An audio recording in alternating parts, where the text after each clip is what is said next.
Hello everyone and welcome back to my channel Edmond Mendaros, and for today's quick tutorial and I'm going to show you guys on how to resolve if your Windows desktop is not auto refreshing.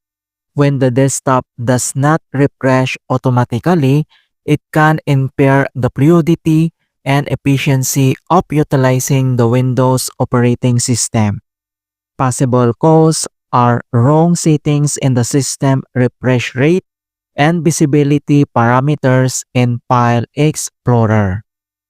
And without further ado, and let's go ahead. So the first solutions we will do is to clear the File Explorer history. So all you have to do is to open up on a search menu.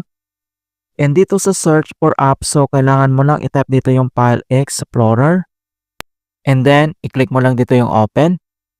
And once na-open mo na itong File Explorer, ang next step, so dito lang sa gitna makikita mo dito yung tatlong dot, ito yung see more. So, i-click mo lang yan.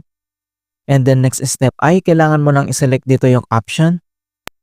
So, once na-open mo na itong folder options, so dito lang sa General tab, and then dito lang sa baba makikita mo dito yung privacy. And then kailangan mo lang i-check dito yung Show recently used files, so i-check mo lang yan. Show frequently used folders, so check yan. And then ito yung show files from office.com, so i-check mo lang yung box. And then dito sa baba, i-click mo yung apply and i-click mo lang dito yung okay. Alright, and the next solution na pwede natin gawin is to modify the registry editor. So all you have to do is to open up again on a search menu. And dito sa search for apps, so kailangan mo lang i-type dito yung registry editor. And kailangan mo lang mag-right click. And select mo lang dito yung run as administrator. If you receive user account control, and itap mo lang dito yung yes. And once na-open mo na tong registry editor, ang next step ay kailangan mo lang i-select dito yung HK local machine. So select and double click. And then next step ay kailangan mo lang i-select dito yung system folder. So select and double click. And dito sa system ay kailangan mo lang i-select dito yung current control set. So same, select and double click. And then dito sa current control set, so kailangan mo lang i-select dito yung control folder. So select and double click ulit. And dito sa control folder, so dito is look for the update subfolder. If folder does not exist, and then create. So dito ay kailangan mo lang i-locate dito yung update na folder. So kapag wala kang makita dito na update folder, and then kailangan natin mag-create. Kung paano ba mag-create? So same dito sa control folder na yan. So select and right click. And then select mo lang dito yung new. And then select mo lang dito yung case. So click mo lang yan. So dito sa baba ay makikita mo dito yung new folder, new case. So kailangan natin yan i-rename.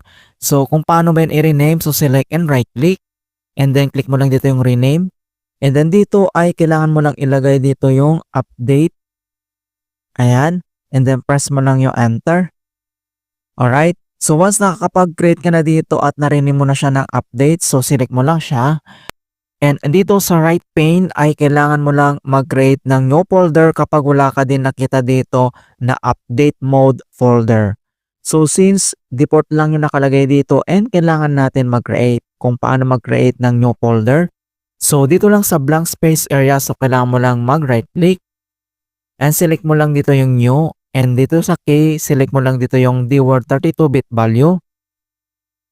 And dito sa new value ay kailangan natin yan i-rename. So ito yung ilalagay natin, update mode. Ayan. So kailangan mo lang i-rename ng update mode. So one word lahat yan. And then yung M is big letter yan. And then press mo lang yung enter. So once na-rename mo na siya, so ang gagawin natin dito is select and double click.